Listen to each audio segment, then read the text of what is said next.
तो वो कहने की जरूरत नहीं, और ठंडी है तो वो भी कहने की जरूरत नहीं। लोग बेहतरी के बेहतर अमन चैन के साथ जी रहे हैं। यहाँ हर कोई महसूस करता है, बेटा अगर स्कूल गया तो ये डर नहीं कि उसका कहीं से अपहरण हो जाएगा, पति अगर ऑफिस गए तो ये डर नहीं कि यहाँ से अपहरण हो जाएगा। तो जो 18 सालों से आदरणीय नीतीश कुमार जी ने पूरे बिहार को अपना परिवार मान के सेवा किया है, और आदरणीय नरेंद्र मोदी जी ने पूरे देश को अपना परिवार मान के सेवा किया है, तो निश्चित तौर पर जो हमारे राज्य में अमन और शांति का दौर है ये कायम रहे, हमारा देश लगातार तरक्की की तरफ बढ़े। इन्हीं बातों को लेकर और विशेष तौर पर हमारी महिलाओं को जो सम्मान आदरणीय नीतीश कुमार जी के राज्य में मिला है, हम चाहते हैं कि पुनः ये अपना आशीर्वाद तीर पर देकर एनडीए को जिताएं। और अमन सबसे महत्वपूर्ण, किसी भी समाज में अमन और चैन होता है, अगर अमन और चैन कायम है तो बाकी चीजें तो हम कर लेते हैं। तो इन्हीं बातों का आग्रह है कि 25 तारीख को यहाँ गोपालगंज लोकसभा में चुनाव है, ये अपना आशीर्वाद आदरणीय आलोक सुमन जी को दे और भारी बहुमत से उन्हें जिताए। क्या वुमेन्स को सुरक्षा मिलेगा? निश्चित तौर पर असुरक्षा की तो कोई बात ही नहीं है, असुरक्षा की तो कोई बात ही नहीं जा रहा है कि मैडम बिना पैसा लगता है ना खर्चा लगता है, स्माइल कीजिए, बड़ी अच्छा लगता है, गोपालगंज में इंडिया का वोट देगा और सरकार में क्या कहेंगे?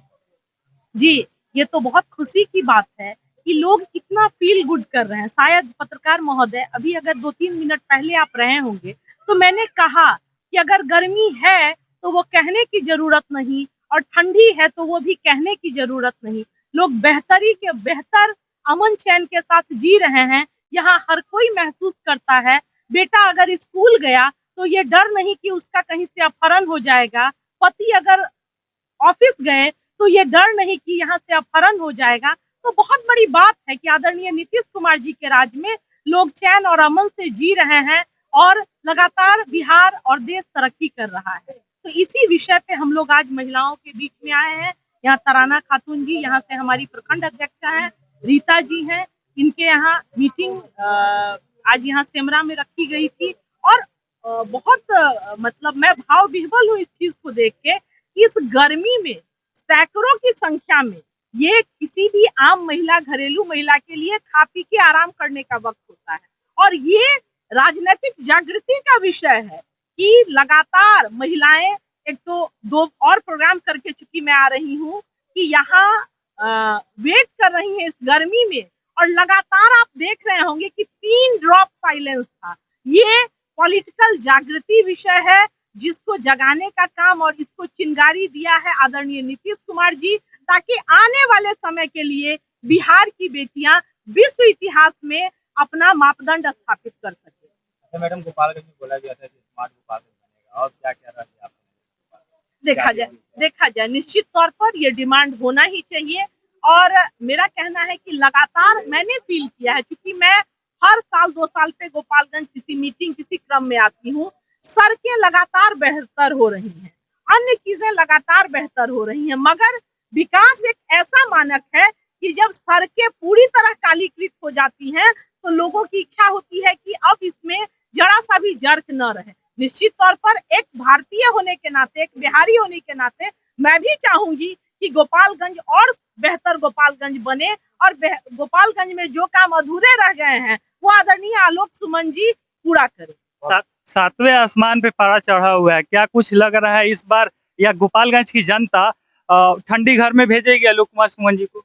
जी मुझे तो नहीं लग रहा है। पिछले 2 दिनों से मैं गोपालगंज में काम कर रही हूँ, और लगातार जो उत्साह है वर्करों का, महिलाओं का, तो मुझे तो ऐसा नहीं लग रहा है। बहुत सज्जन और सुलझे हुए इंसान है। और सबसे बड़ी बात मैंने कही कि हर वो व्यक्ति इससे वाबस्ता है जिसका बेटा घर से बाहर निकलता है, हर वो व्यक्ति इस बात से मतलब रखता है जिसे सुरक्षित शाम में अपना पति और बेटा चाहिए। बेटियां आज सुबह के 6 बजे उठ के स्कूल भी जा रही हैं, स्कूल में पढ़ाने भी जा रही हैं, जो अंधेरों के समय निकला नहीं करती थी। तो ये बहुत बड़ी बात है, ये बदलते समाज की तस्वीर है जो गोपालगंज में भी दिख रहा है, बिहार में भी दिख रहा है और देश में भी दिख रहा है।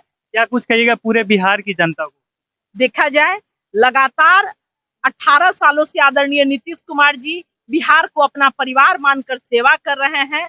बिजली हो, पानी हो, सड़क हो, स्वास्थ्य हो, अमन चैन हो, एक भी दंगा नहीं। लगातार चाहे ब्राह्मण से लेके महादलित, अल्पसंख्यक से लेके अति पिछड़ा तक हर वर्ग के लोगों के लिए काम हो रहा है, उनके सुधार के लिए काम हो रहा है।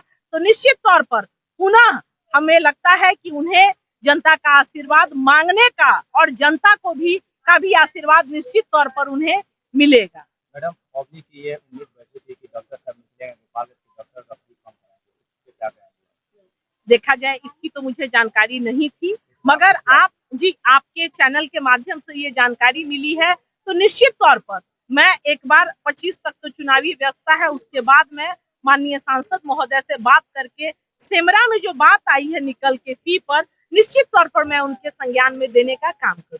मैडम, एक अंतिम सवाल होगा जी कि जब डॉक्टर साहब का सीट निकली थी तो पब्लिक की आवाज़ थी कि कमाल कर गए, धोती को फाड़ के रुमाल कर दी गोपालगंज। अब डॉक्टर साहब आए हैं तो डॉक्टरों का इलाज करेंगे और ठीक तारीफ करेंगे, रोकेंगे, इससे क्या कहेंगे? मैंने तो कहा ही पत्रकार महोदय कि 25 तक तो चुनाव है, जो है मिनट टू मिनट कैंडिडेट भी कंटिन्यू माने व्यस्त है। मैं 25 के बाद निश्चित तौर पर जो सेमरा में बात निकल के आई है, आलोक कुमार सुमन जी के संज्ञान में देने का काम करूंगी। और इस व्यवस्था को क्या कर सकते हैं, मेरी गुजारिश होगी उनसे कि वो इस पर संज्ञान लें और अगर संभव हो तो कुछ फी रिड्यूस करवाने की कोशिश